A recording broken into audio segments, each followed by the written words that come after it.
আজ আমার বাসর রাত। জানি না বউ কতক্ষণ কনের সাজে সেজে আমার জন্য অপেক্ষা করে বসে আছে, কিন্তু বউয়ের কাছে যেতে আমার ইচ্ছা করছে না। আমার বয়স এখন 28। এই বয়সে প্রতিটা ছেলেরই ইচ্ছা থাকে তার বিয়ে হয়ে যাক, আর আজ আমারও বিয়ে হয়ে গেছে। ছোট করে বিয়ের আয়োজন করা হয়েছিল। বাড়িটি লাইটের আলো দিয়ে সাজানো হয়েছিল, যাতে মনে হয় এই বাড়িতে কোনো আনন্দ অনুষ্ঠান হচ্ছে। এই বাড়িটা আমার না, আমার এক মাসির। মাসির স্বামী অনেক দিন আগেই মারা গেছেন। মাসির কোনো ছেলে নেই, আর এদিকে আমারও নিজের কেউ নেই। তাই মাসি যখন আমাকে বললেন, তুমি আমার ছেলে হয়ে আমার বাড়িতে থাকো, তখন আমি রাজি হয়ে যাই। তিনি আমার মায়ের বান্ধবী। তারা একে অপরকে নিজের বোনের মতো ভালোবাসতেন। তারা একই পাড়ায় একসাথে ছোট থেকে বড় হয়েছেন। তাদের এই বন্ধুত্ব মৃত্যু পর্যন্ত ছিল। এমনকি আমার মায়ের মৃত্যুর পরেও মায়ের এই বান্ধবী আমাকে নিজের করে নেন। তিনি আমাকে খুব ভালোবাসতেন। তিনি আমার কাছে নিজের মাসির মতোই ছিলেন। আমারও একটা পরিবার দরকার, কারণ আমার বাবা মা বেঁচে নেই। তাই কোনো রকম দ্বিধা ছাড়াই আমি তার বাড়িতে থাকতে আসি।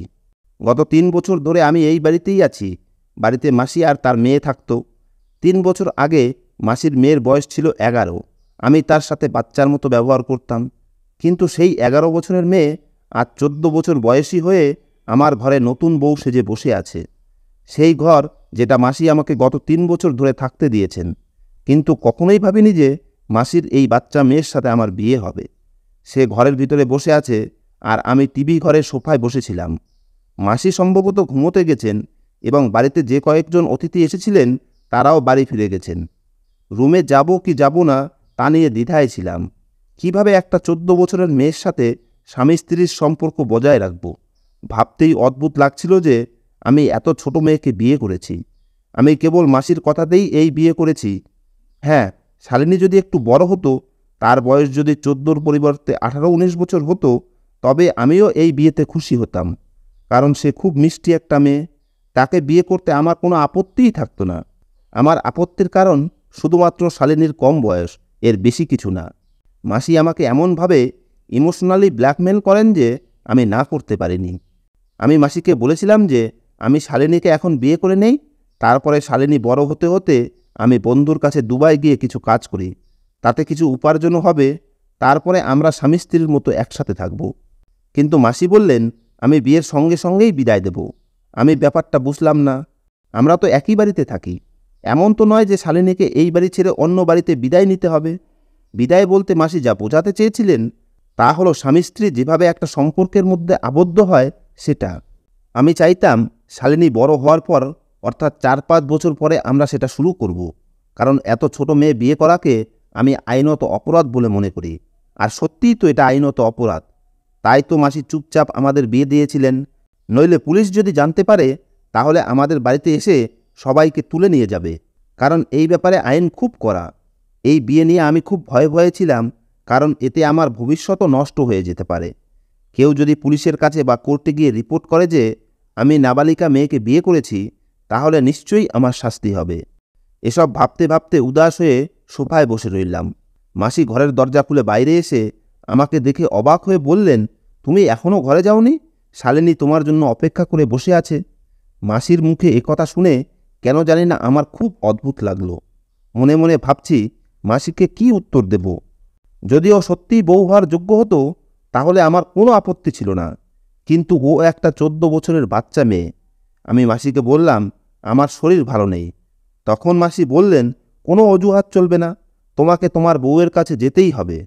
আমি অনেক স্বপ্ন নিয়ে মেয়ের সাথে তোমার বিয়ে দিয়েছি, আর তুমি এভাবে আমার মেয়েকে অস্বীকার করতে পারো না। মাসির কথা শুনে আমি অবাক হয়ে গেলাম। এখানে অস্বীকার করার কথা কোথা থেকে আসলো? তিনি হয়তো আমার কথা বুঝেও বুঝতে চাইছিলেন না। বাধ্য হয়ে সেখান থেকে উঠে শালিনীর ঘরে গেলাম। ঘরের দরজা খুলে ঢুকতেই দেখি শালিনী মাথা নিচু করে কনের সাজে বসে আছে। কেন জানি না শালিনীকে দেখে খুব দুঃখ হচ্ছিল। ও একটা বাচ্চা মেয়ে। মাসির জেদের কারণে আমাদের দুজনকে এই অদ্ভুত সম্পর্কের মধ্যে আবদ্ধ হতে হয়েছে। আমি মনে মনে সিদ্ধান্ত নিলাম যে তার 18 বছর বয়স না হওয়া পর্যন্ত আমি তার সাথে খারাপ কিছুই করব না। যতক্ষণ না তার বয়স 18 বছর হয়, আমি তার সাথে কোনো সম্পর্ক করব না। আমি তার কাছে গিয়ে দাঁড়ালাম, কিন্তু বসলাম না। সে মাথা নিচু করে বসে আছে। এই সময় তাকে এত সুন্দর লাগছিল যে তার সৌন্দর্য ভাষায় প্রকাশ করতে পারবো না। তার বয়স 14, কিন্তু এমনভাবে মেকআপ করা হয়েছে যেন তাকে তার বয়সের চেয়ে বড় দেখায়। কিন্তু মেকআপে কি হয়? তার সাথে আমি কিভাবে কোনো সম্পর্ক করতে পারি? আমি চুপচাপ বালিশ নিয়ে সামনের সোফায় গিয়ে শুয়ে পড়লাম। সে অবাক হয়ে আমার দিকে তাকিয়ে কিছুক্ষণ পরে বলল, তুমি বিছানাতেই ঘুমাও, সোফাটা খুব ছোট আর তুমি তো লম্বা, তোমার ঘুমাতে কষ্ট হবে। ওর কথা শুনে অবাক হলাম যে বয়সে ছোট, কিন্তু কথা সে বড়দের মতো বলল। আমি ভেবেছিলাম যে আমি কাছে আসলে সে ভয় পাবে, তাই সোফায় ঘুমানোর সিদ্ধান্ত নিয়েছিলাম। কিন্তু যখন সে নিজেই বলছে, তার মানে তার কোনো ভয় নেই। আমারও বিশ্রামের দরকার, তাই বালিশ বিছানায় রেখে চোখ বন্ধ করে শুয়ে পড়লাম। চোখ বন্ধ, কিন্তু আমি জেগেছিলাম। কিছুক্ষণ পরে অনুভব করলাম যে শালিনী এখনও বসে আছে। সে কি আমার জন্য অপেক্ষা করছে? আমি চোখ খুলে তার দিকে তাকিয়ে দেখি সে আমার দিকেই তাকিয়ে আছে। তারপরে আমি তাকে বললাম, তুমি তোমার এইসব ভারী কাপড় চোপড় পাল্টে কমফোর্টেবল ড্রেস পরে শুয়ে পড়ো, আমার ঘুম পাচ্ছে। কিন্তু কেন জানি না আমার কথা শুনে সে রেগে গেল, যদিও আমার কথা শুনে তার খুশি হওয়া উচিত ছিল। আমার মতে সে এত ছোট ছিল যে তার সম্পর্কের ব্যাপারে তেমন কিছু জানারই কথা না। তবে কিছুক্ষণ পর সে ড্রেসিং রুমে গিয়ে কাপড় চোপড় পাল্টে আমার পাশে এসে শুয়ে পড়ল। এরপরে আমি উঠে আলো বন্ধ করে দিলাম। কিন্তু ঘুমের মধ্যেও কেন জানি না আমার বারবার মনে হচ্ছিল যে সে ঘুমের মধ্যে আমার দিকে চলে আসছে, আর আমি বারবার তাকে আস্তে করে ধাক্কা দিয়ে ওর জায়গায় ঠেলে দিতাম। কিন্তু সে আবার আমার কাছাকাছি চলে আসতো। বোধহয় সে ঘুমিয়ে গেছে, আর ঘুমের মধ্যে তার এদিক ওদিক করার অভ্যাস আছে। কিন্তু আমি জেগেই ছিলাম, কারণ ওর এই কাজটা শুধু আমাকেই না, আমার আবেগকেও জাগিয়ে তুলেছিল। একবার সে আমার এত কাছে চলে এসেছিল যে আমার হৃৎস্পন্দন বেড়ে যায়, শ্বাস প্রশ্বাস দ্রুত হয়ে পড়ছিল, কারণ আমার কাছে একটা মেয়ে, আর তাও আমার স্ত্রী। তার উপর আমার পূর্ণ অধিকার ছিল। কিন্তু এত ছোট মেয়ের সাথে এমন সম্পর্ক করা আইনত অপরাধ। কাল যদি পুলিশ এই বিয়ের খবর পায়, তাহলে শালিনীর মেডিকেল চেকআপের পর আমার কিছু না কিছু শাস্তি অবশ্যই হতো, কারণ এটা প্রমাণিত হয়ে যেত যে আমি কেবল তাকে বিয়েই করিনি, তার সাথে স্বামী স্ত্রীর সম্পর্কও স্থাপন করেছি। তাই আমি তার থেকে দূরে থাকাই শ্রেয় বলে মনে করলাম। তাই শালিনীকে আমার থেকে দূরে করে অন্যদিকে ঘুরে শুয়ে পড়লাম। সারা রাত অস্থির হয়ে থাকলাম। সকালে চোখ খুলে দেখলাম শালিনী তখনও ঘুমাচ্ছে। আস্তে আস্তে উঠে বাড়ি থেকে বের হয়ে গেলাম। সারাদিন একটা চাকরির আশায় ঘুরলাম, যাতে তাড়াতাড়ি একটা চাকরি পেতে পারি। শালিনীকে নিয়ে খুব চিন্তায় ছিলাম যে কিভাবে এতগুলো বছর ওর সাথে একই ঘরে কাটাবো। ভাবলাম শালিনীর মাকে বলবো আমাদের ঘর আলাদা করে দিতে, যতদিন না তার বয়স 18 বছর হয়। শালিনী একটা লম্বা চওড়া এবং খুব সুন্দর মেয়ে। তাকে দেখে 14 বছরের না, বরং 17-18 বছরের মেয়ে মনে হতো। এখন আমি প্রায় সারাদিন বাড়ির বাইরে থাকি, বাড়িতে শুধু খাওয়া এবং ঘুমানোর জন্য, অথবা মাসির কোনো কাজ থাকলে মাসি আমাকে ফোন করতেন, আর একমাত্র তখনই বাড়িতে আসতাম। আমি সেই ছেলেদের মতো না যারা কাজ না করে বাড়িতে বসে থাকে। চাকরির খোঁজে বাড়ি থেকে বের হতাম। চাকরি এখনও পাইনি, কিন্তু কিছু না কিছু কাজ করতাম, যাতে কিছু টাকা পয়সা রোজগার করতে পারি। মাসির বাড়িতে জীবন খুব সুন্দরভাবেই চলছিল। একদিন মাসি আমার কাছে এমন একটা জিনিস চাইলেন যা আমি চিন্তাও করতে পারিনি। মাসির শরীর খারাপ হলে তিনি আমাকে ডেকে বললেন যে আমার জীবনের কোনো গ্যারান্টি নেই, যে কোনো দিন চলে যেতে পারি। আমি চাই তুমি আমার মেয়েকে বিয়ে করো। মাসির এই কথা শুনে আমি হতবাক হয়ে গেছিলাম, কারণ মাসির মেয়ের বয়স মাত্র 14 বছর, আর আমি কিভাবে এত ছোট একটা মেয়েকে বিয়ে করতে পারি, যেখানে আমার বয়স 28, তার বয়স আমার অর্ধেক। কিন্তু মেয়ে মনে হয় মাসির গলার কাটা ছিল। অনেক দিন ধরে তিনি আমাকে ইমোশনালি ব্ল্যাকমেল করতে থাকলেন। আমার না বলতেও খারাপ লাগছিল, কারণ গত 3 বছর ধরে মাসি আমার খাওয়া পড়া এবং থাকার জায়গা দিয়েছেন। মাসির বাড়িতে থাকার আগে আমি মামার বাড়িতে থাকতাম, সেখানে দিনরাত আমাকে ইনসাল্ট করা হতো, আর এখানে আমি সুখেই আছি। মাসি আমাকে খুব ভালোবাসতেন, তিনি কখনোই আমাকে ইনসাল্ট করেননি, বরং আমাকে খুব আদর যত্নে রেখেছেন। কিন্তু এখন মাসি এমন একটা জিনিস আমার সামনে রেখেছেন যা আমি মেনে নিতেও পারছি না, আবার অস্বীকারও করতে পারছি না। মাসি আমার এত উপকার করেছেন যে আমি তার কথা অস্বীকার করতে পারছি না, কিন্তু ব্যাপারটা এতই অবাস্তব যে হ্যাঁ বলতেও পারছি না। আমি যদি না বলি তাহলে মাসি মনে মনে কষ্ট পাবেন, আর তিনি এখন এত অসুস্থ যে আমি না বললে হয়তো তার শরীর আরও খারাপ হয়ে যাবে। ডাক্তার তাকে কোনো রকম টেনশন নিতে নিষেধ করেছেন, আর আমি তাকে কোনো শক দিতে চাইনি। আমার কারণে যদি মাসির কিছু হয়ে যায়, তবে সারা জীবন নিজেকে ক্ষমা করতে পারবো না। দ্বিতীয়ত, আমার এই কথায় মাসি দুঃখ পাবেন এবং হয়তো আমাকে তার বাড়িতে রাখবেনও, কিন্তু আমি তার সামনে মাথা তুলে দাঁড়াতে পারবো না। অনেক চিন্তা ভাবনা করে আমি তার মেয়েকে বিয়ে করতে রাজি হই, কিন্তু আমার শর্ত ছিল বিদায় 5 বছর পরে হবে। কিন্তু মাসির কথা শুনে আমি হতবাক হয়ে গেলাম যখন তিনি বললেন এখনই বিদায় নিতে হবে। আমি বললাম, কি এমন সমস্যা এসেছে যে এত তাড়াতাড়ি বিদায় নিতে হবে? আমি কোথাও পালিয়ে যাচ্ছি না, আর ভগবানের কৃপায় আপনিও এখন ভালো আছেন। তখন মাসি বললেন, হয়তো কালকে তোমার অন্য কোনো মেয়েকে পছন্দ হবে, আর তুমি আমার মেয়েকে ছেড়ে সেই মেয়ের পিছনে ছুটবে। অথবা কোনো মেয়ে হয়তো তোমাকে ভালোবাসার ফাঁদে ফেলতে পারে, তখন আমার মেয়ের জীবনটা নষ্ট হয়ে যাবে। তুমি ভাববে শুধু বিয়েই তো হয়েছে, তোমাদের মধ্যে কোনো স্বামী স্ত্রীর সম্পর্ক নেই, বা এমন কোনো সন্তানের বন্ধন নেই যা তোমাকে আটকে রাখতে পারবে। এই সম্পর্কের ইতি টানা তোমার পক্ষে সহজ হবে। তাই আমি চাই বিদায় এখনই হোক, আর তোমরা দুজনে স্বামী স্ত্রীর মতো জীবনযাপন শুরু করো। মাসি সব দিক থেকে আমার সব পথ বন্ধ করে দিয়েছেন। তার কথাগুলো তার জায়গায় ঠিকই ছিল। তিনি মেয়েকে নিয়ে ভয় পাচ্ছিলেন, আর প্রতিটা মাই মেয়ের ভবিষ্যৎ নিয়ে ভয় পায়। শালিনী অল্প বয়সী, আর এটাও অসম্ভব না যে আমি অন্য কারো প্রেমে পড়ে বিয়েও করতে পারি, কারণ আমাকে কাজের সূত্রে প্রতিদিন মেয়েদের মুখোমুখি হতে হয়, আর তাদের একজনকে আমার পছন্দ হতে পারে, এবং তখন আমার মন বদলেও যেতে পারে। এই ভেবে শালিনীকে বিয়ে করতে রাজি হলাম, আর বিদায়েও রাজি হয়ে গেলাম, কারণ এই মুহূর্তে আমার থাকার তেমন কোনো জায়গাও নেই। যা টাকা সঞ্চয় করেছি তা একটা বাড়ি কেনার জন্য যথেষ্ট না, এবং যদি একটা বাড়ি কিনেও ফেলি তাহলেও আমি খাবো কোথায়?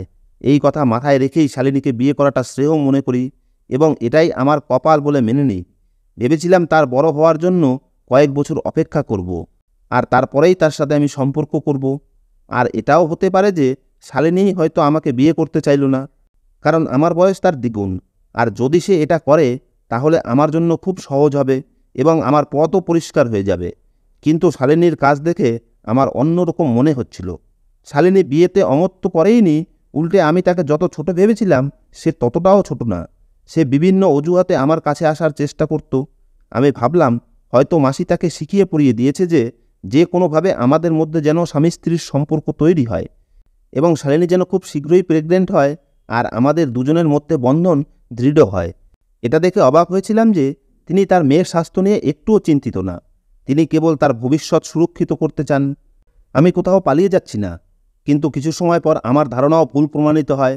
আমি বুঝতে পারলাম মাসি শিখিয়ে পড়িয়ে পাঠায়নি, শালিনী নিজেই এমন। সে সময়ের আগেই পেকে গেছে। সারাক্ষণ সোশ্যাল মিডিয়া দেখে দেখে সে সম্পর্কের ব্যাপারে সব কিছু জেনে গেছে। তাই তার ভিতরে আবেগ তৈরি হয়। এই বয়সে মেয়েদের মধ্যে হরমোনের পরিবর্তন শুরু হয়, এবং তাদের মনে প্রবল ইচ্ছা জাগ্রত হয় যেন একটি ছেলে তার খুব কাছের হয়। এই বয়সটা মেয়েদের জন্য খুবই স্পর্শকাতর। কথিত আছে যে এই বয়সের মেয়েদের বাবা মায়ের যত্ন এবং মনোযোগের প্রয়োজন হয়, নতুবা তারা বিপদে চলে যায়। শালিনীরও সেই বয়স। পরিবর্তনশীল হরমোনের কারণে শালিনী হয়তো সম্পর্ক স্থাপন করতে চেয়েছিল, আর তাই সে নির্ভয়ে আমার কাছে আসত। রাতে আমরা একই বিছানায় ঘুমাতাম, তাই সে আমাকে নিজের দিকে টেনে নেওয়ার চেষ্টা করত। এতে আমার মধ্যে ঝড় উঠত, হৃৎস্পন্দন বেড়ে যেত, কিন্তু আমি নিজেকে নিয়ন্ত্রণ করতাম। আমি তার ক্রিয়াকলাপে রেগে যেতাম, এমনকি আইনের দিক থেকেও আমি ভয় পেতাম যে কেউ যদি ইনফরমেশন করে দেয় তবে আমি ধরা পড়ে যাব, আর এটা আইনত অপরাধ, আমি জেলেও যেতে পারি। গত কয়েকদিন ধরে দেখছি শালিনীর মানসিক অবস্থা দিন দিন খারাপ হচ্ছে। ও এটা নিয়ে টেনশনে ছিল যে আমি কেন ওর ধারে কাছে যাচ্ছি না। কিন্তু একদিন আমার সহ্যের সীমা শেষ হয়ে গেল, যখন সে নিজেই আমার খুব কাছে আসার চেষ্টা করল। সম্ভবত সে নিজেকে নিয়ন্ত্রণ করতে না পেরে আমাকে বুকে জড়িয়ে ধরে। সঙ্গে সঙ্গে আমার শরীরে যেন আগুন জ্বলে উঠল। শালিনীর এই কাজটা আমার মোটেও পছন্দ হয়নি। রাগে আমার অবস্থা খারাপ, আর রাগের বশেই আমি ওকে ধাক্কা দিলে সে কাঁদতে কাঁদতে বলল, আমি তোমার বউ, তুমি আমার থেকে দূরে দূরে থাকো কেন? এসব কথা শুনে রাগে আমার অবস্থা খারাপ। রাগের বশেই ওকে অনেক বকাঝকা করে বাড়ি থেকে বেরিয়ে গেলাম। দুদিন মোবাইলও বন্ধ করে বন্ধুর বাড়িতে থাকলাম। যখন বাড়ি ফিরে আসি তখন মাসি বললেন, আমি জানতাম যে তুমি আমার মেয়েকে ছেড়ে চলে যাবে। এই ভয়টাই আমি পাচ্ছিলাম। দেখলাম শালিনীর মুখ ফ্যাকাশে হয়ে গেছে, এবং তার শরীরও ভালো মনে হচ্ছে না।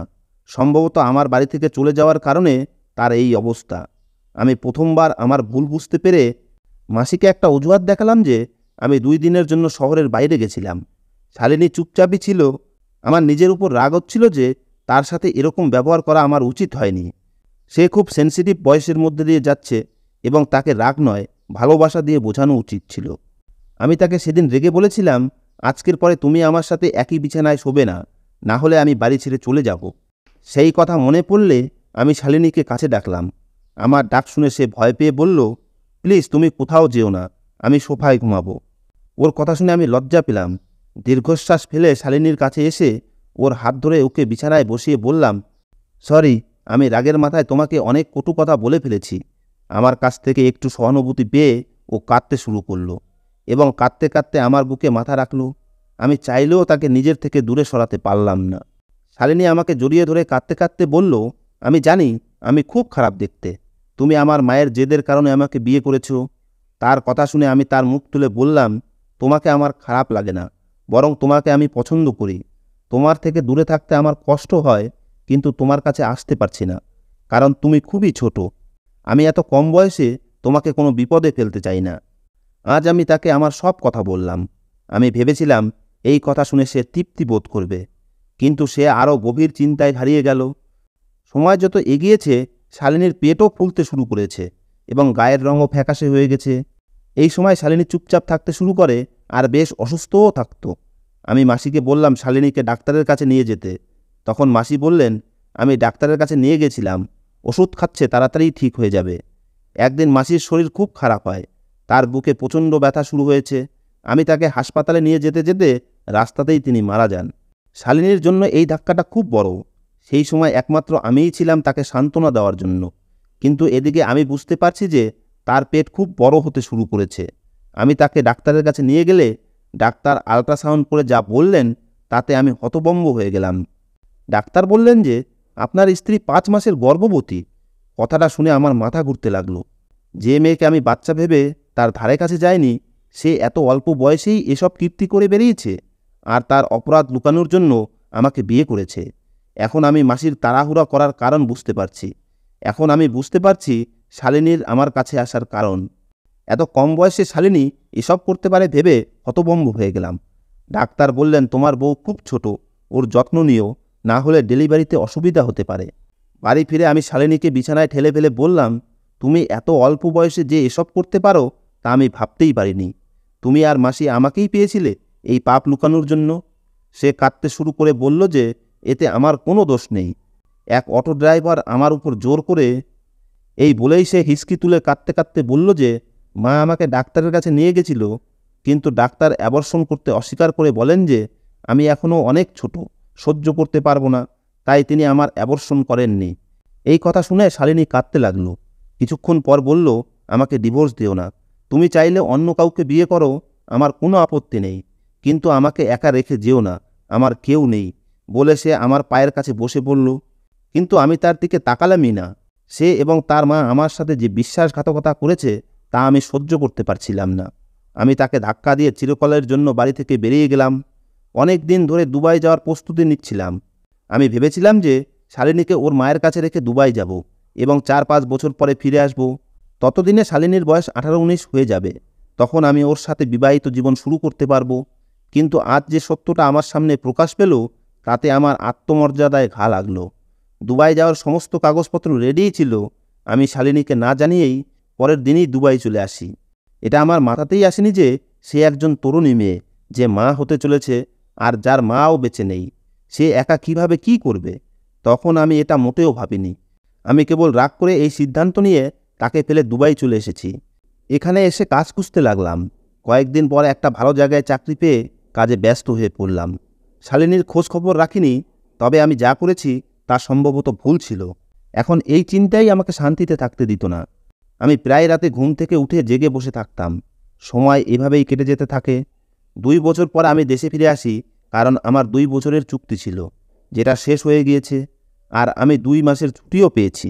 সত্যি বলতে কি, আমি শুধু শালিনীর জন্যই দেশে এসেছি, নইলে দেশে আমার আর কে ছিল। এই 2 বছর আমার মন সবসময় অস্থির থাকত। চুক্তি শেষ হওয়ার সাথে সাথে আমি সরাসরি দেশে চলে আসি। এখানে এসে শালিনী ঠিক আছে কিনা তা দেখতে গেলাম, যাতে আমি নিশ্চিত হতে পারি। কিন্তু বাড়িতে আসার পর যা দেখলাম তাতে আমার অন্তরাত্মা কেঁপে উঠল। সত্যিই কি এটা শালিনী? আমার সামনে সোফায় যেন একটা কঙ্কাল শুয়ে আছে। মুখে যেন কেউ হলুদ লাগিয়ে দিয়েছে, হাত পা শুকিয়ে কাঠের মতো হয়ে গেছে। তাকে দেখে বুকে যন্ত্রণা নিয়ে তার কাছে গেলাম। সে অনেক কষ্টে চোখ খুলে আমার দিকে তাকালো। হয়তো বিশ্বাস করতে পারছিল না, তাই আমাকে ছুঁয়ে অনুভব করল। আমি বললাম, শালিনী, এটা আমি। আর তখনই ওর চোখ থেকে অশ্রু ঝরতে লাগলো। কাঁদতে কাঁদতে বলল, তুমি চলে যাওয়ার পর আমি অনেক কষ্ট সহ্য করেছি। জানি না ভগবান কেন আমাকে বাঁচিয়ে রেখেছেন, নইলে তো সেদিনই মরে যাওয়া উচিত ছিল, যেদিন আমি মৃত সন্তানের জন্ম দিয়েছিলাম। সেই কষ্ট মনে করলে এখনও আমার আত্মা কেঁপে ওঠে। সেই সময় আমাকে সান্ত্বনা দেওয়ারও কেউ ছিল না। সে নিজেই তার অতীতের কথা বলছিল, আর আমি চুপচাপ তার কথা শুনছিলাম। তার কষ্টের কথা শুনে আমারও হৃদয় কাঁদছিল। ওর এই অবস্থার জন্য একমাত্র আমিই দায়ী। সে বলছিল, তুমি চলে যাওয়ার পর আমার কেউ ছিল না। বাবার চাকরি থেকে পাওয়া পেনশন দিয়ে আমি আমার খরচ চালাচ্ছিলাম, কিন্তু বেঁচে থাকার ইচ্ছাই ছিল না। আমি শুধু ভগবানের কাছে মৃত্যুর জন্য প্রার্থনা করতাম। এর জন্য আমি তোমাকে দোষ দিচ্ছি না, কারণ তুমিও প্রতারিত হয়েছ। তবে হয়তো এতে আমারও কোনো দোষ ছিল না। আমার সাথে যা হয়েছে তা জোর করে করা হয়েছে। আমি তাকে কোলে তুলে হাসপাতালে ছুটে গেলাম। সব চেকআপের পর জানতে পারলাম যে তার টিবি হয়েছে। আমি তাকে আমার সাথে দুবাইতে নিয়ে এসে তার চিকিৎসা শুরু করি। সম্পূর্ণ সুস্থ হতে তার পুরো 1 বছর লেগেছিল। শালিনীর কাছে হাত জোর করে ক্ষমা চেয়ে বলেছিলাম, আমি যা করেছি রাগের বশে করেছি। এমন করা আমার উচিত হয়নি। পারলে আমাকে ক্ষমা করে দিও। শালিনীর হৃদয় সত্যিই অনেক বড়। সে আমাকে ক্ষমা করে দিয়েছে। সেদিন আমি শালিনীকে হৃদয় থেকে বুকে জড়িয়ে ধরেছিলাম। আমি তাকে আমার স্ত্রী হিসাবে মেনে নিয়েছিলাম। এখন আমরা আবার নতুন করে জীবন শুরু করেছি। ভিডিওটি কেমন লাগলো কমেন্ট করে জানাবেন। ধন্যবাদ বন্ধুরা।